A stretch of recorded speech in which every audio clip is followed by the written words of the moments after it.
আসসালামু আলাইকুম সম্মানিত দর্শক। আশা করি দেশের বর্তমানে এই পরিস্থিতিতে আপনারা সবাই ভালো আছেন।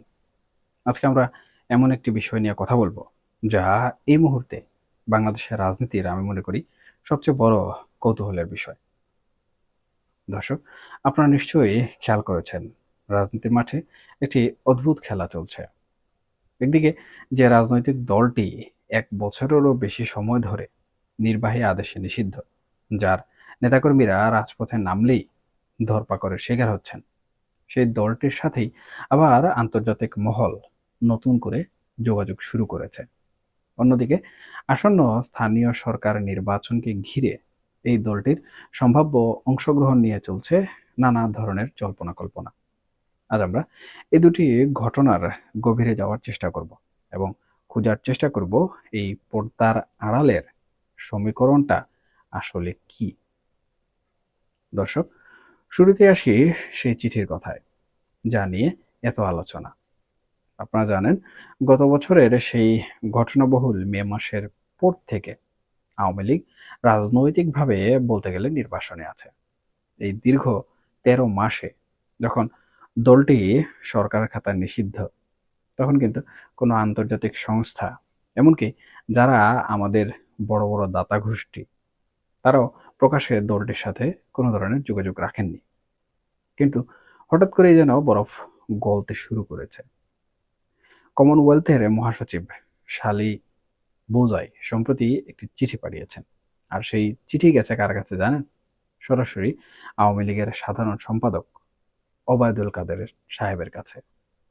এখন প্রশ্ন হলো, যে দলটি কাগজে কলমে নিষিদ্ধ, তাদের কাছে কেন হঠাৎ করে এই চিঠি?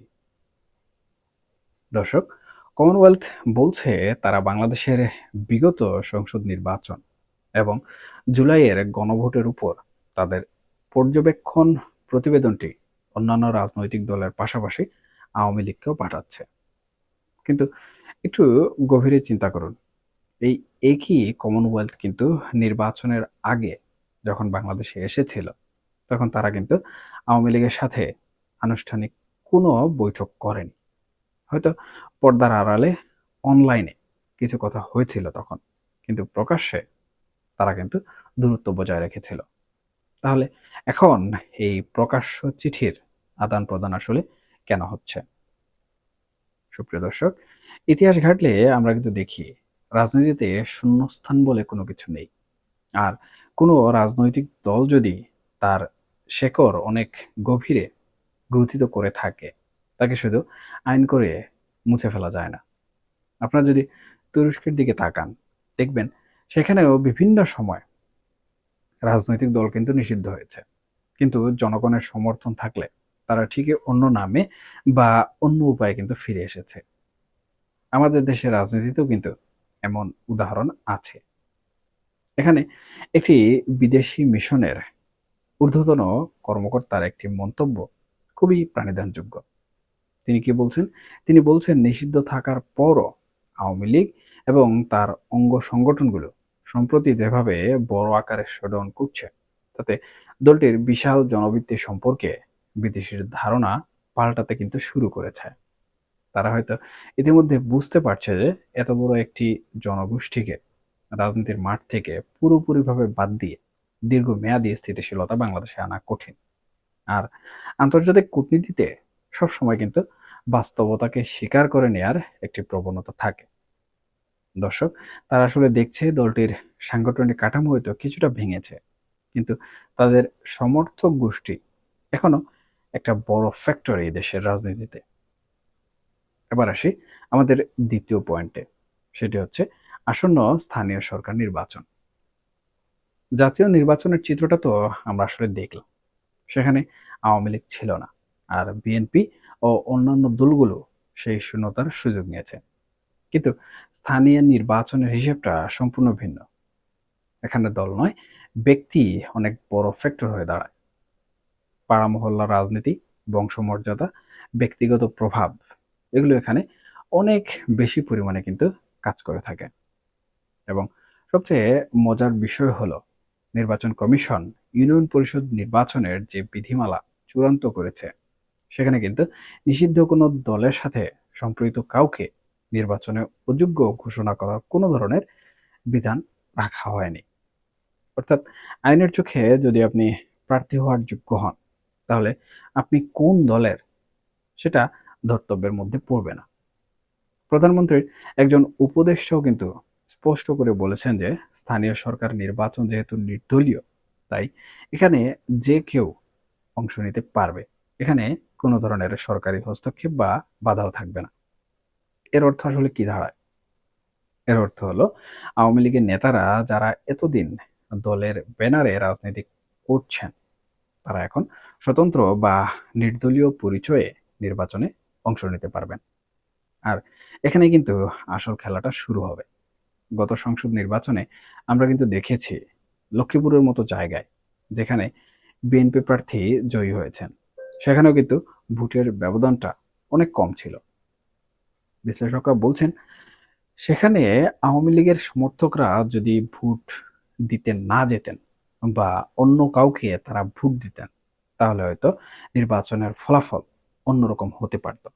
তাহলে ভাবুন, স্থানীয় নির্বাচনে যখন আওয়ামী লীগের নিজস্ব কোনো প্রার্থী, তা সে যে নামেই হোক না কেন, যখন মাঠে থাকবেন, তখন তাদের বিশাল ভোট ব্যাংক কোন দিকে যাবে? এই ভোট ব্যাংক যদি একাট্টা হয়ে তাদের পছন্দের প্রার্থীর পক্ষে কাজ করে, তবে স্থানীয় রাজনীতির সমীকরণ কিন্তু পুরোপুরিভাবে পাল্টে যেতে পারে। আর এটাই কিন্তু অন্যান্য রাজনৈতিক দলগুলোর, বিশেষ করে বিএনপি এবং জামাতে ইসলামের জন্য আমি মনে করি একটা বড় চিন্তার বিষয় হয়ে দাঁড়িয়েছে বর্তমান সময়।